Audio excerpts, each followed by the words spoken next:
श्री सीतारामचंद्रभ्याम नमः। श्रीमद् वाल्मीकि रामायण प्रथम खंड एकोनविश सर्ग।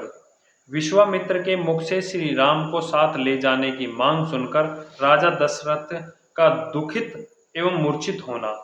नरपश्रेष्ठ महाराजा दशरथ का यह अद्भुत विस्तार से युक्त वचन सुनकर महातेजस्वी विश्वामित्र पुलकित हो उठे और इस प्रकार बोले।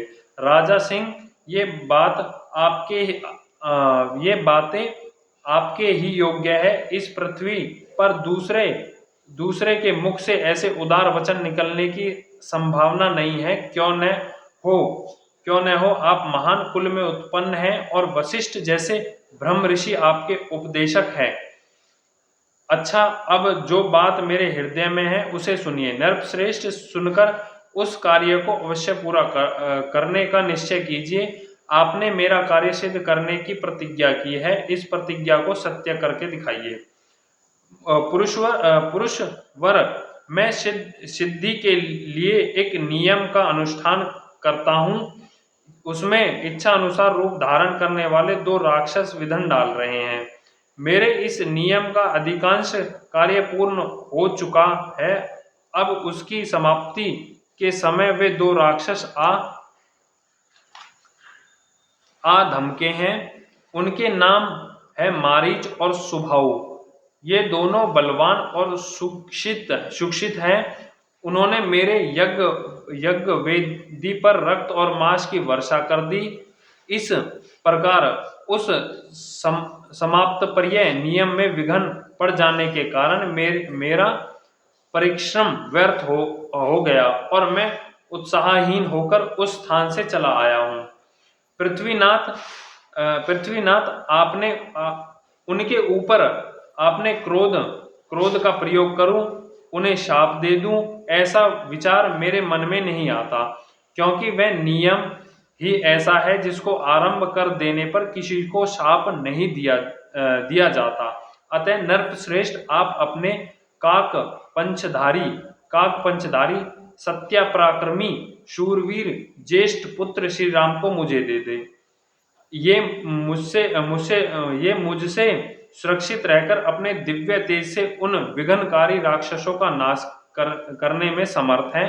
मैं इन्हें अनेक प्रकार का श्रेय प्रदान करूंगा, इसमें संशय नहीं है। उस श्रेय को पाकर ये तीनों लोकों में विख्यात होंगे। श्री राम के सामने आकर वे दोनों राक्षस किसी तरह ठहर नहीं सकते। इन रघुनंदन के सिवा दूसरा कोई पुरुष उन राक्षसों को मारने का साहस नहीं कर सकता। नरश्रेष्ठ, आपने बल का घमंड रखने वाले वे दोनों पापी निशाचर काल पाश के अधीन हो गए हैं, अतः महात्मा श्री राम के सामने नहीं टिक सकते। भूपाल, आप पुत्र विषय के स्नेह को सामने न लाइए। मैं आपसे प्रतिज्ञा पूर्वक कहता हूं कि उन दोनों राक्षसों को उनके हाथ से मरा हुआ ही समझिए। सत्य पराक्रमी महात्मा श्री राम क्या है यह मैं जानता हूँ। महातेजस्वी वशिष्ठ तथा ये अन्य तपस्वी भी जानते हैं। राजेंद्र, यदि आप इस भूमंडल में धर्म, लाभ और उत्तम यश को स्थिर रखना चाहते हो तो श्री राम को मुझे दे दीजिए।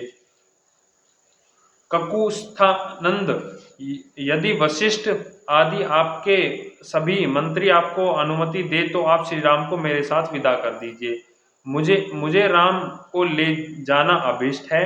ये भी बड़े होने के कारण अब अस्तित्व रहित हो गए हैं, अतः आप यज्ञ के अभीष्ट 10 दिनों के लिए अपने पुत्र कमल नयन श्री राम को मुझे दे दीजिए। रघुनंदन, आप ऐसा कीजिए जिससे मेरे यज्ञ का समय व्यतीत न हो जाए। आपका कल्याण हो। आप अपने मन को शोक और चिंता में न डालिए। यह धर्म और अर्थ से युक्त वचन कहकर धर्मात्मा महातेजस्वी परम बुद्धिमान विश्वामित्र जी चुप हो गए। विश्वामित्र जी का यह शुभ वचन सुनकर महाराजा दशरथ को पुत्र वियोग की आशंका से महान दुख हुआ। वे उसे पीड़ित हो सहसा कांप उठे और बेहोश हो गए। थोड़ी देर बाद जब उन्हें होश हुआ तब वे भयभीत हो विषाद करने लगे। विश्वामित्र मुनि का वचन राजा के हृदय और मन को वर्धन वर्धन करने वाला था। उसे सुनकर उनके मन में बड़ी व्याधा हुई। वे महामनस्वी महाराजा अपने आसन से विचलित हो मूर्छित हो गए। इस प्रकार श्री वाल्मीकि निर्मित अर्ष रामायण आदि काव्य बालखंड में 19वां सर्ग पूरा हुआ। बोल श्यापति रामचंद्र की जय, पवन सुत हनुमान की जय, श्या लक्ष्मण भगवान की जय, भरत शत्रुघ्न भगवान की जय। जय श्यापति रामचंद्र की जय।